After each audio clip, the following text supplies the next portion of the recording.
श्रीगुरुभ्यो नमः। श्रीमहागणाधिपतये नमः। गुरुब्रह्मा गुरुविष्णु गुरुदेवो महेश्वरा गुरुसाक्षात् परब्रह्म तस्मै श्री गुरवे नमः। श्लोकम् शुक्लाम्बरधरं विष्णुं शशिवर्णं चतुर्भुजं प्रसन्नवदनं ध्यायेत् सर्वविघ्नोपशान्तये अगजाननपद्मार्कं गजाननमहर्निशम् अनेकदं तं भक्तानां एकदन्तमुपास्महे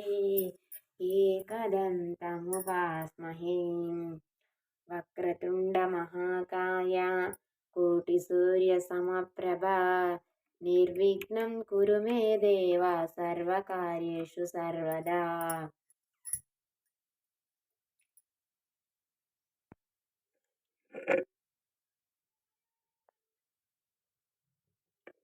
सर्वमङ्गलमाङ्गल्ये शिवे सर्वार्थसाधिके शरण्ये त्र्यम्बिके गौरी देवी नारायणि नमोस्तुते। गौरी देवी नारायणि नमोस्तुते।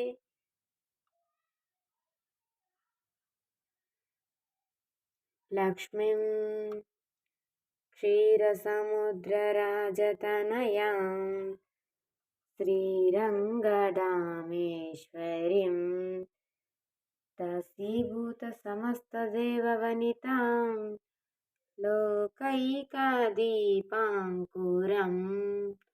श्रीमन्मन्दकटाक्षलब्धविभावद्ब्रह्मेन्द्रगङ्गाधरां त्वां त्रैलोक्यकुटुम्बिनीं सरसीजं वन्दे मुकुन्दप्रियां। महादेवे च विद्महे विष्णुपत्नी च धीमहि तन्नो लक्ष्मी प्रचोदयात्। सिद्धलक्ष्मी मोक्षलक्ष्मी जयलक्ष्मी सरस्वती श्रीलक्ष्मी वरलक्ष्मी च प्रसन्ना भव मम सर्वदा।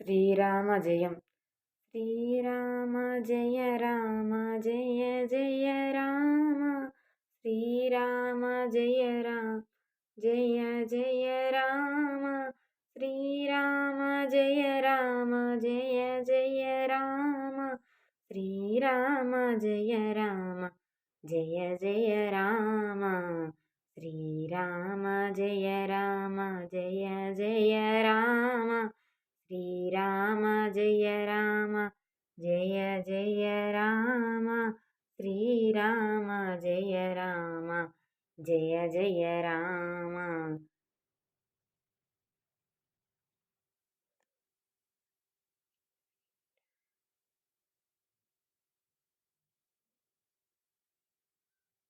श्रीराम जय राम जय जय राम श्रीराम जय राम जय जय राम श्रीराम जय राम जय जय राम श्रीराम जय राम जय जय राम श्रीराम जय राम जय जय राम श्रीराम जय राम जय जय राम।